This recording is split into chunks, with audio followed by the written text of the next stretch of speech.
मरकुस रचित सुसमाचार अध्याय 13। जब वह मंदिर से निकल रहा था तो उसके चेलों में से एक ने उससे कहा, हे गुरु, देख कैसे कैसे पत्थर और कैसे कैसे भवन है। यीशु ने उससे कहा, क्या तुम ये बड़े बड़े भवन देखते हो? यहां पत्थर पर पत्थर भी बचा न रहेगा जो ढाया न जाएगा।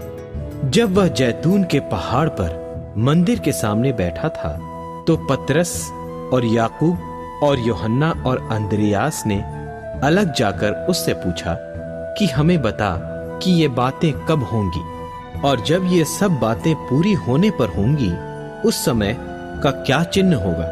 यीशु उनसे कहने लगा, चौकस रहो कि कोई तुम्हें न भरमाए।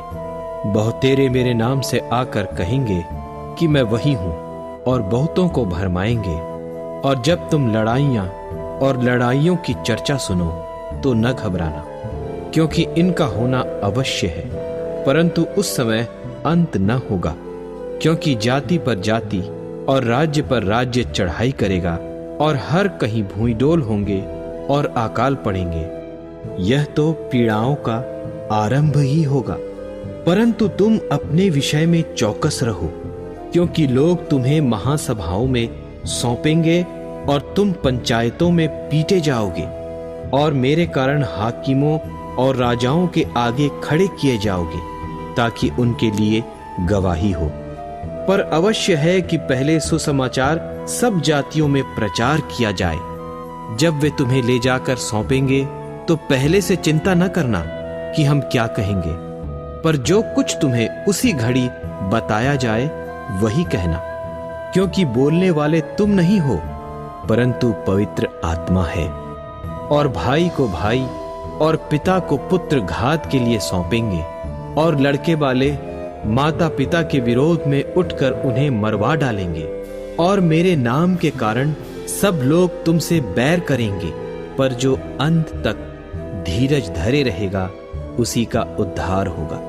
सो जब तुम उस उजाड़ने वाली घृणित वस्तु को जहां उचित नहीं वहां खड़ी देखो, पढ़ने वाला समझ ले, तब जो यहूदिया में हो वे पहाड़ों पर भाग जाएं, जो कोठे पर हों वह अपने घर से कुछ लेने को नीचे न उतरें और न भीतर जाएं, और जो खेत में हो वह अपना कपड़ा लेने के लिए पीछे न लौटें। उन दिनों में जो गर्भवती और दूध पिलाती होंगी उनके लिए हाय हाय।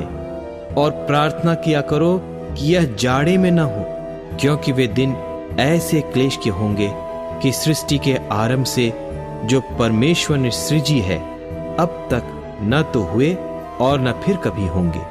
और यदि प्रभु उन दिनों को न घटाता तो कोई प्राणी भी न बचता, परंतु उन चुने हुओं के कारण जिनको उसने चुना है उन दिनों को घटाया।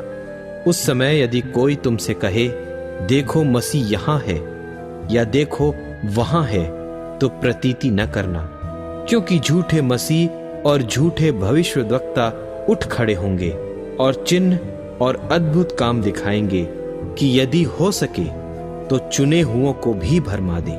पर तुम चौकस रहो, देखो मैंने तुम्हें सब बातें पहले ही से कह दी हैं। उन दिनों में उस क्लेश के बाद सूरज अंधेरा हो जाएगा और चांद प्रकाश न देगा और आकाश के तारागण गिरने लगेंगे और आकाश की शक्तियां हिलाई जाएंगी। तब लोग मनुष्य के पुत्र को बड़ी सामर्थ और महिमा के साथ बादलों में आते देखेंगे। उस समय वह अपने दूतों को भेजकर पृथ्वी के इस छोर से आकाश की उस छोर तक चारों दिशा से अपने चुने हुए लोगों को इकट्ठे करेगा। अंजीर के पेड़ से यह दृष्टांत सीखो, जब उसकी डाली कोमल हो जाती और पत्ते निकलने लगते हैं तो तुम जान लेते हो कि ग्रीष्मकाल निकट है। इसी रीति से जब तुम इन बातों को होते देखो तो जान लो कि वह निकट है, वरन द्वार ही पर है। मैं तुमसे सच कहता हूं कि जब तक ये सब बातें न हो लेंगी तब तक यह लोग जाते न रहेंगे। आकाश और पृथ्वी टल जाएंगे, परंतु मेरी बातें कभी न टलेंगी।